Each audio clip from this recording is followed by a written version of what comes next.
welcome to Cloud Unplugged. I'm Jon Shanks. And I'm Jay Keshur.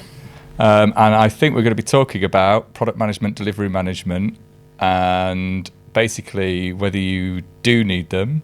Or whether you need them at all. Maybe you don't. Just never need to deliver anything. Yeah. Right, end the podcast. Great, thanks. No, it's quite an interesting topic, isn't it? It's like a lot of teams nowadays, there seems to be a bit of a thing that's set in the industry, like what a good team, multidisciplinary team looks like, with delivery managers or product managers, maybe both, or like service owners, product owners, user research, all of the things that go into building products. I guess in our own company, we've probably had our experience of this, right? Yeah. Going from one to the other and things like that. What are your thoughts on how to make delivery efficient? And actually, I guess there's a difference between like building and discovering on a product, like the different stages of the life cycle of a product, and then what's right for each one. Given that you're sort of playing this role now, what are your thoughts? So this is just my experience. So I don't know if this is the same as other people's, but depending on the stage of the product, until you're getting good like traction from and feedback on that traction really well, and probably a little bit more in mass, plus like data to start to inform decisions, then the vision is probably more important at that stage on what you're trying to build, until the point that others can steer the product for you. And so I kind of feel like there's an inflection point of which a product manager could do what would be classified as traditional product management, which is like user research and user feedback. Doesn't mean that you can't test things and other things, but... So you reckon the product owner is more important because like setting a vision and all that kind of stuff at the beginning of the journey? Yeah, I'll probably caveat that for like, there are other tactics you could probably use, but depending on the type of product as well. Yeah, because if it was like a really simple and product, SaaS or something. Well, SaaS could be quite complicated to deliver on depending on what it does, but I guess it's kind of the complexity of the product and how multifaceted or singular it is, in that if it's just doing like one or two things really well versus being a bit of a platform or doing lots of different things of lots of different sort of pieces, then it probably involves like quite a lot of technical and vision setting and all that kind of stuff, right? And this is the issue because it's commercial. Then the go-to-market also matters. It doesn't have to be commercial. It could be an internal product. Yeah. I guess what it really is, and then what it is you're trying to do. Because if it's, if you're gonna launch into being a free thing, then the expectation is quite different. So you might start with like free, and therefore people are okay to give feedback, but it doesn't matter because it's free. As in, like, there's no cost. Use it or don't. Yeah, exactly. There's no cost to them. Obviously, cost to you as a business, if it is a business. Cost to them is adoption and time. Yeah, that's what they've got to give their time up. Yeah. Open source, where they can get to contribute to it, data, is then different because they also get to shape it, so they feel more involved than maybe just using it. They can use it and improve it. And then commercial is obviously different again, because then it's like another play where you kind of have to entice people in to want to use it. Kind of have to do a bit of a... Then you're almost like product marketing manager, product market manager with a bit more of a marketing hat on, because you have to understand what the landscape is and use the right messaging and all of that stuff. Yeah, exactly. So there's a lot to it that's not just the product, but taking that away, I do think it's important, depending on whether you can or can't get the feedback you need to set direction, then whoever is setting the direction in the product owner, whoever has the vision, probably needs to be highly connected to what's being delivered, because otherwise people don't really know what the scope is of the story, and when is it finished, and what is the real feature we're really aiming for this, and what's the experience we're wanting. I guess do you reckon you can have enough process instead of having the roles, because ultimately roles are just doing a thing, and obviously they have a skill set, but it's like you bring people in that have certain skill sets and put them into a role and give them responsibility and stuff. That's not to say that other people without that specific responsibility or without the title couldn't do it. Like facilitating That's what finding I mean, things right? out. So like, for example, in agile teams, you don't have to have a delivery manager that is the scrum master. You might have a lead developer. You might have just a normal developer wearing that hat. Yeah. So in the same way, do you think that I guess product management could be done by a, I don't know, lead developer? In fact, when you're working on like a tiny thing, and let's say you might be both. Yeah, exactly. You might be playing lots of different roles. Yeah, I mean, obviously, I think anything's possible. Anything's possible, and people, I think it boils down to probability of characteristics in a person, and then also what they're weighted for. So if the developer likes engineering more than maybe the product thinking, then they might start favouring just shipping something, because they just want to kind of do it. And that's the same even with people that like want to manage people. Kind of great though, isn't it? Like literally shipping. But maybe shipping something they haven't really thought through. Yeah, true. But you want to get things or validated or like tested the hypothesis of, or like fair. So it depends if they're biased in action just to do the engineering because they're excited. Yeah. But the cost might not matter. I mean, it doesn't matter. But it's the same principle with like people that can be good managers, and being a good manager and being like technical, and being a good technical manager. People might want to also do the code and contribute to the code rather than maybe favouring management, and other people might favour management over contribute to the code. It's like everyone falls in different places. So I definitely think it's possible. It's just where you're weighting one more than the other, and where one's more important than the other. I don't know. Yeah, it's a timing thing, isn't it? I guess characteristically, people always kind of, not always, but a lot of the time you see people just leaning into where they're comfortable, right? Yeah. And or what they enjoy the most. What they enjoy, what they enjoy, where they're comfortable, because there's momentum, right? Yeah. You do what you've always done for the most part, and it takes a lot of kind of foresight or planning or whatever to do something different, because you need a bit of a catalyst to change. Yeah. So if you've always done it and now you've got a new role and you have to do something else, you're still going to kind of, like when you get promoted or something like that in a job, then you're still kind of doing your old job as well as doing your new job for a while, right? Because it's just habit behavior. almost. Yeah, it's habit, exactly. Yeah. So I can definitely see that in terms of like managers, technical managers just wanting to code. And then product, I think the same applies with everything. Like I'm sure there's archetypes of businesses out there where they've all solved it in a different way. Yeah. And I'm not sure. I just know from first-hand experience that depending on the complexity and depending on the stage, whoever's stage of the product, whoever's got whatever it is in their head, and if others can't quite see it, translating something high level into very specific detail is a skill. Is hard as a normal product manager who can't see inside your head. So, getting out what it's supposed to be could end up being very like high level, like epic, themes, not necessarily how anyone's going to break that down because it's so ambiguous. It could be that like I'm not even sure like what the ask is exactly. Like, I know we need to do a thing, but like what actually is the thing we're trying to do? It's funny because that is the role.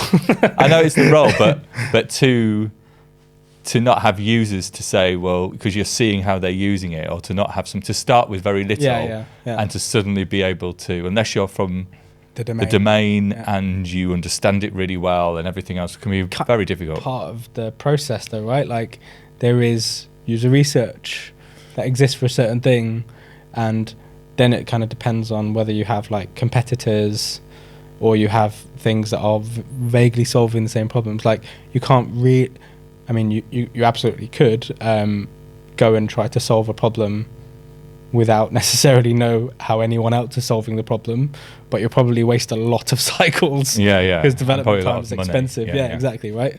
So there's leaning on like a good way of doing this and understanding what you're actually aiming for, like what your USP might be in the thing that you're trying to solve. But then do you sometimes think though, like, all the books, there's books. All of the books? All the books, which I think I've read read loads of them. All And then there's books, like Lean Canvas and all these other things.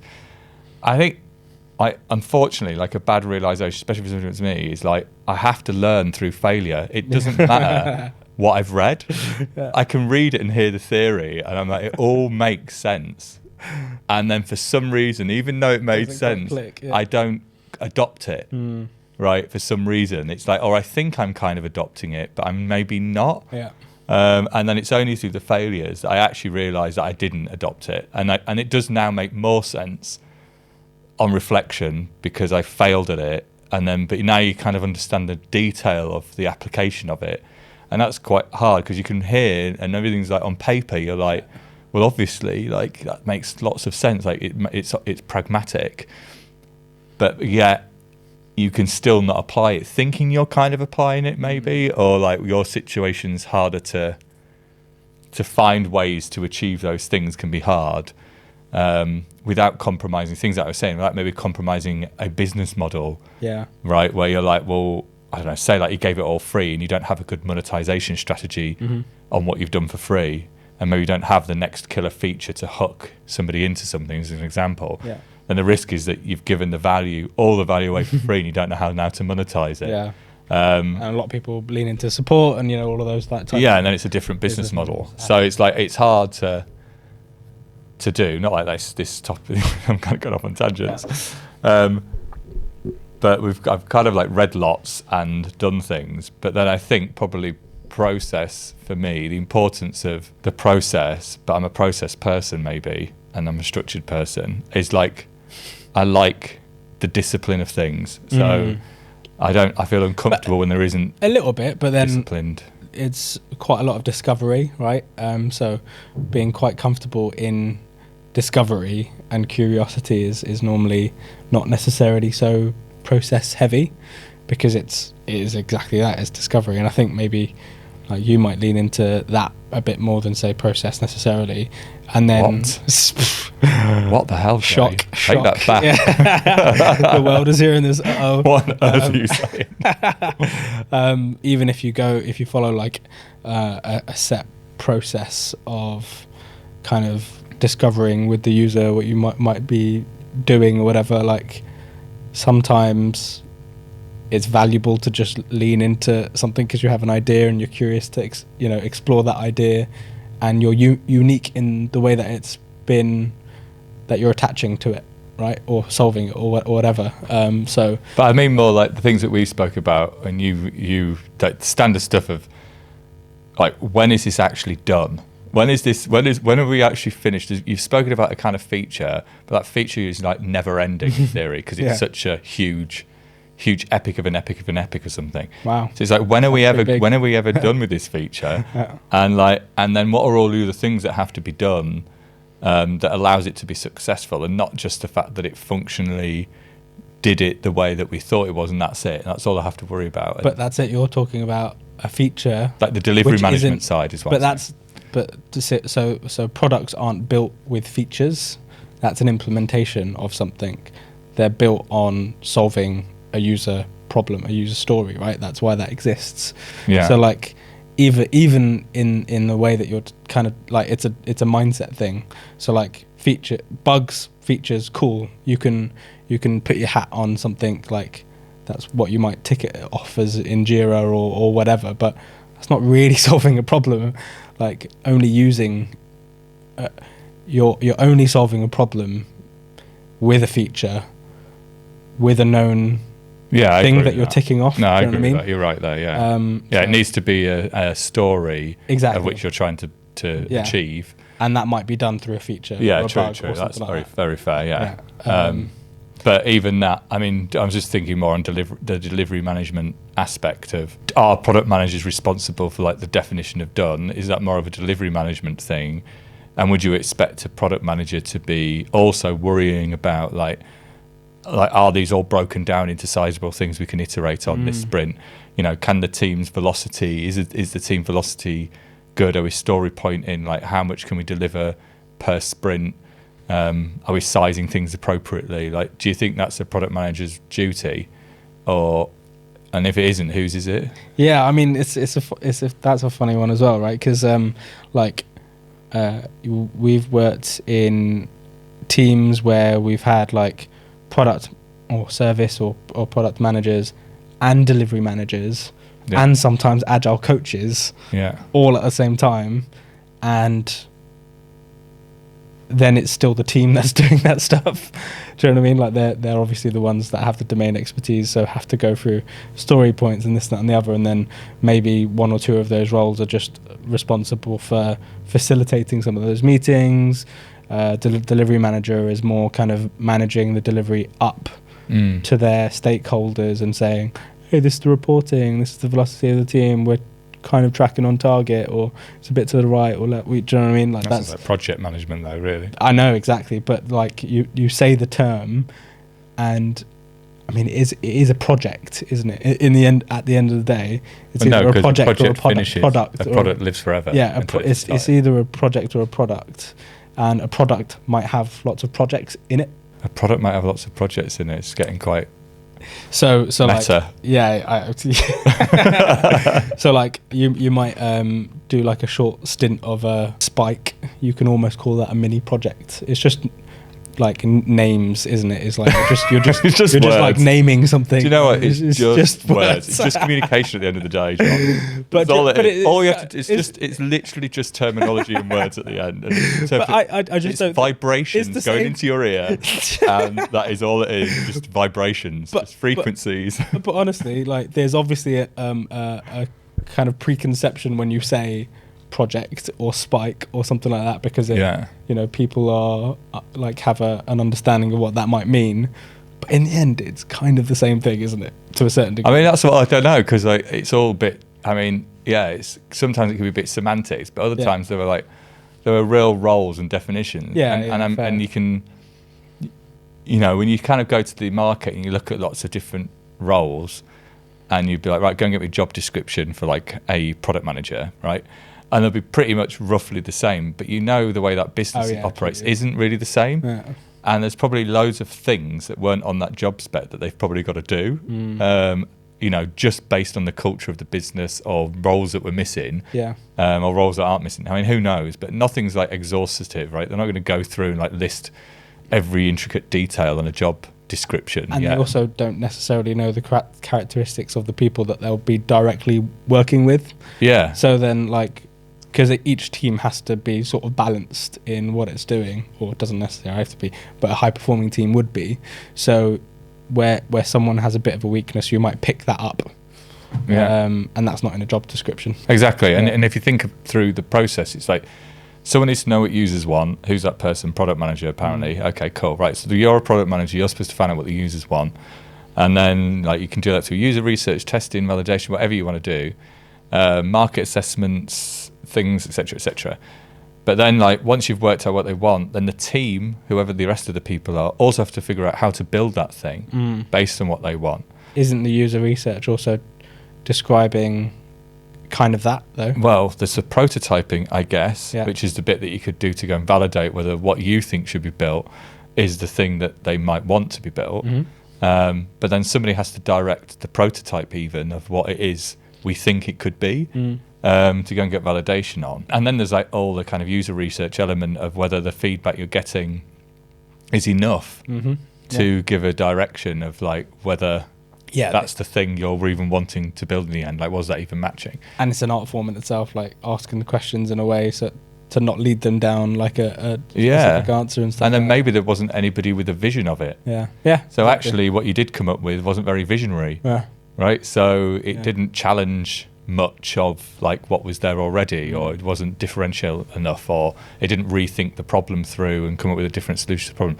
There's so many permutations of it, which is then so who was responsible for that bit? Was that supposed to be the product manager to also come up with really good ways of doing it as a team autonomous, and then you got the delivery aspect over the other side. So I kind of feel that they are two distinct roles.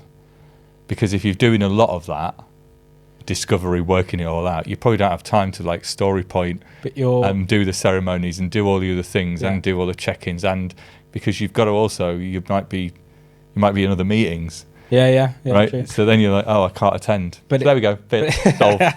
They're too busy. Product managers are too busy to do delivery management. I think your kind of joining the product owner and product manager role, because you're talking about Don't vision. you tell me what I'm doing. It's not you accusing me. I mean, I'm just saying, confusing a product manager, the product owner. But to a certain degree, because like vision and all of those things aren't not to describe something and to have that kind of acceptance criteria and to like accept that something is done and the team can start working on something else isn't that role. Well, product owner and product manager, those two definitions get mixed up a lot. But I did caveat a they little are bit. kind of distinct. The caveat is saying depending on the autonomy of the team. Yeah, true. But yeah, I totally agree. So, but I still do believe actually product managers and delivery managers are quite different. Yeah. For sure. And I kind of think if maybe it's possible for like a lead or a dev lead in a team to become like a delivery manager. But I also think, would they partially choose their own stories with bias? Do you know what I mean? This one's really like, important. I need to get it done. No, everyone, this is really easy to do because I know exactly how to do it. And they're like, "Look, I'm going to bring it in this sprint because I think it's going to be quick." And then suddenly they're like biasing. Suddenly it's like 50,000 story points. Exactly. Yeah, They're biasing it all. Takes forever. All the things that they think should be done in the way. PR approved. Yeah, Done exactly. I'm merging my own thing. I'm the delivery manager. It's fine. Yeah, which I think that's a conflict. Maybe. So I think there's too much of a conflict of interest there.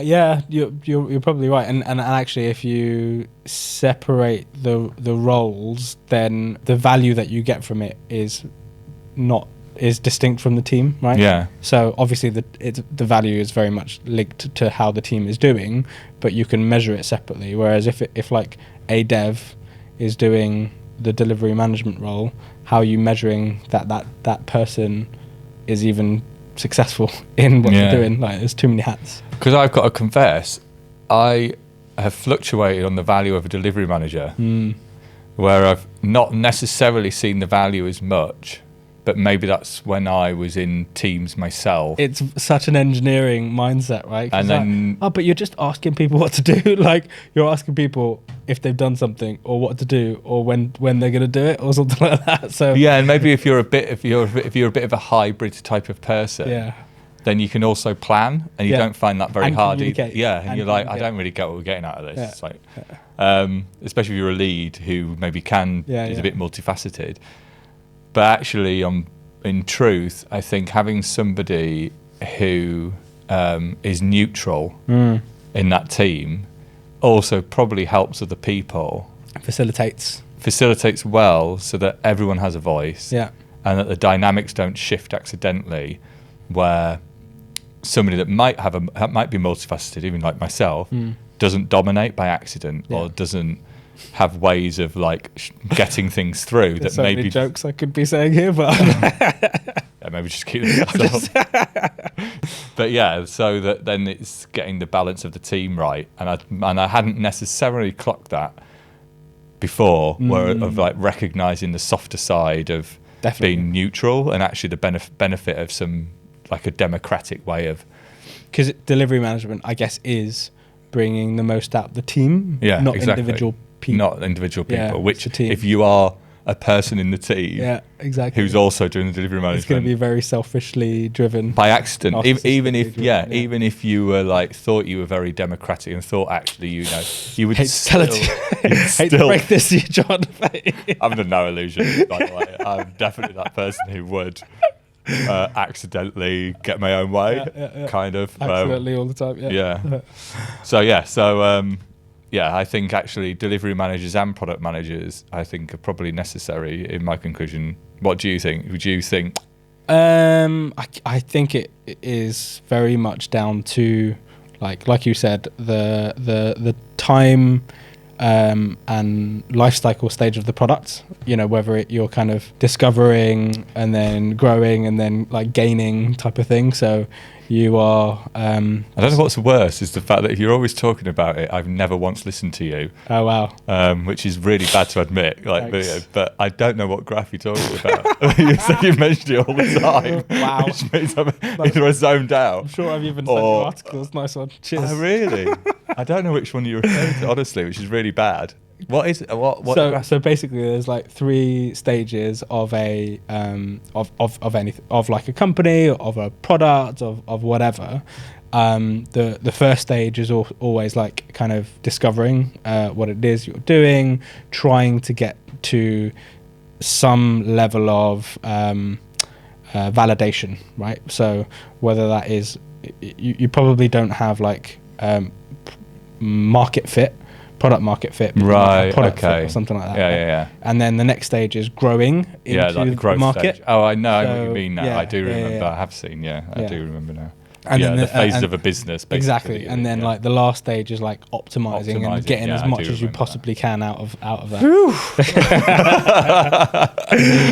So like if you're in that sort of early discovery stage, and you don't have domain knowledge of the problem that you're solving, then there's probably little value that like maybe a product manager with little domain knowledge is going to bring, or if the team dynamic is quite well organized and they, there's like they're quite democratic in how they've organized themselves, or it's a small team, then maybe you don't need a delivery manager, because you're in that discovery phase and the budget or the funding for your thing might not be huge. But then I think as you grow, then you lean more into process, because that's the only thing keeping you going. So you probably are right. You might need both. I think because there's slightly different skills that bring different things to the table, and I suppose it depends on what you're wanting in the team. Yeah. What outcome? I suppose if you've got the outcome you're striving for as a business, then what's the team dynamic you think will yield the best result? And if like the things we've mentioned are going to be problematic, if there's like a Jon Shanks in a team who's also a delivery manager and maybe a product manager who's going to favour all his own ideas and get everything shit, like, is that what you want?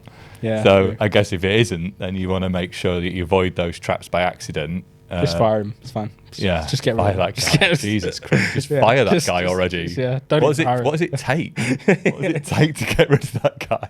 Because I would bias a lot for like simplicity, smaller teams, leaner teams, maybe like wear a few hats.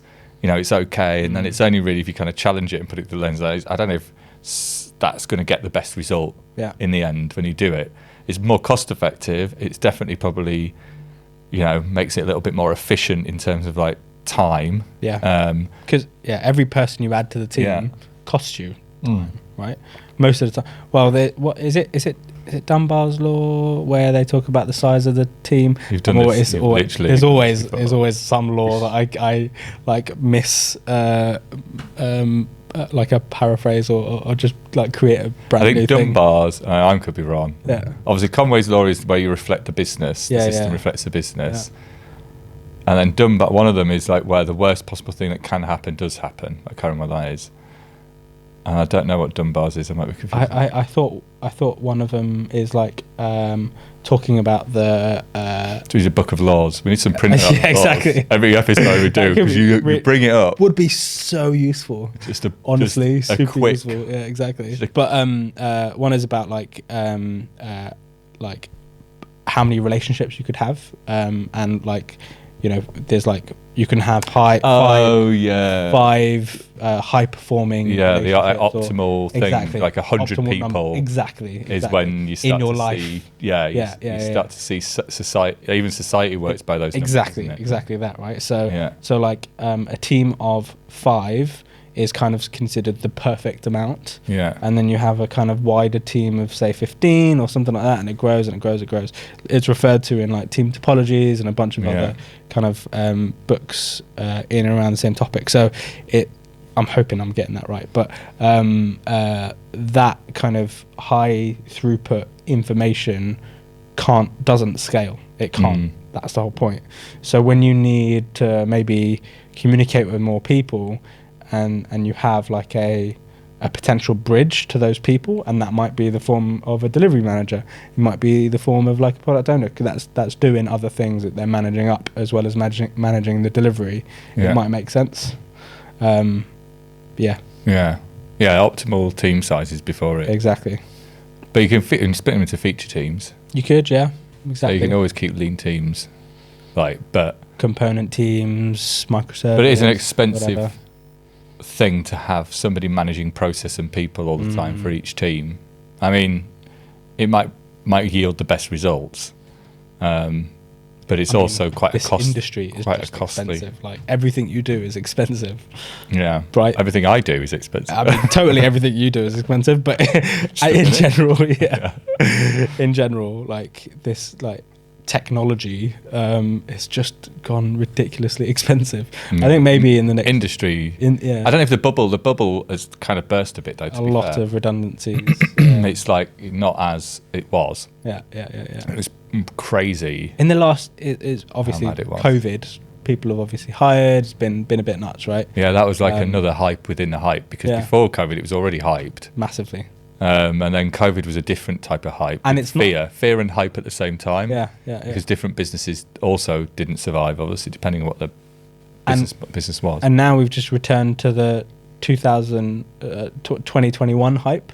So we're still hyped because it's still it didn't go back numbers, down fully, did it? exactly, To what it was prior, yeah. Which is still, it feels so insane.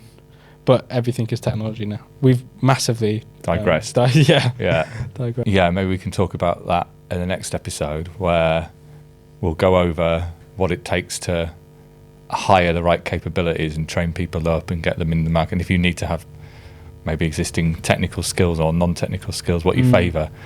Soft skills over tech or tech skills over soft skills, etc. And maybe like what type of characteristics fit roles. Yeah. That'd be quite cool to explore. And let's not forget also, we do have a new website for Cloud Unplugged. Ah, nice. Yeah, What is it? cloudunplugged.io. And there's also the YouTube for Cloud Unplugged and LinkedIn, Twitter, etc. Which has all been done, rebranded, so I hear. Just putting that out Fantastic. there. So, there's I'm some gonna have to have a amazing look. pictures of you and I Yay. looking like two people that didn't quite make the cut from a boy band back in like the early 90s or You've something. definitely got the haircut for it, so I don't know I've why. had this haircut since the 90s, Exactly. since I that's got what I mean. rejected, actually. Pop Idol, that's it. Yeah, exactly. Pop Idol before Yeah, it was yeah. X Factor. So you didn't make it onto Pop Idol? I didn't. Oh, I man. didn't. I'm pretty bitter. But luckily, Yeah. hey, Cloud We've Unplugged now. got a cloud. I've made it. Dreams come true for me, yeah. And if you didn't read in between the lines here, we're looking for 3 more people to join our boy band. Check out the new things and thanks for listening. Thanks all. Bye. See you soon. Bye.